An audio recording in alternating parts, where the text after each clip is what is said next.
how can you delete files from the Dropbox on the iPad? Let me show you exactly how it could work. And if this is your first time on the Foxtecc channel, most definitely subscribe for more and similar tutorials like this one.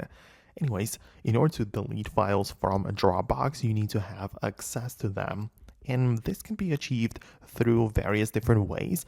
Most commonly, people just download the Dropbox application from the App Store. It is free, of course, where you just download the app and log into the account where you have all of the files. So that would be one way to do that. You can get inside as such, and in here at the bottom, when you browse the files, all of them things are going to be in here. So in order to delete them, obviously just tap on the three dots and click on the delete. It's going to be removed from the cloud storage, and that's basically it. Me personally, I like to have my Dropbox integrated into the Files app. So, there's this built-in Apple Files app where I can browse the local storage, but as well, so many other third-party providers can be linked here. So I have the Google Drive here, or the OneDrive, and more, right? And the Dropbox is most definitely part of this as well. And in this place, I can as well hold down on it and click on the delete, and it's going to be basically deleted from the Dropbox as well, but I do it from one place. So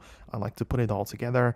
If you do not see it, just tap on the three dots at the top and edit the sidebar and make sure you have the Dropbox enabled, and you should also be able to find it in a similar way. So that is how it would work. Let me know in the comments below if you actually managed to make it work. Hit the thumbs up and subscribe for more, and I hope to see you later in the future tutorials as well.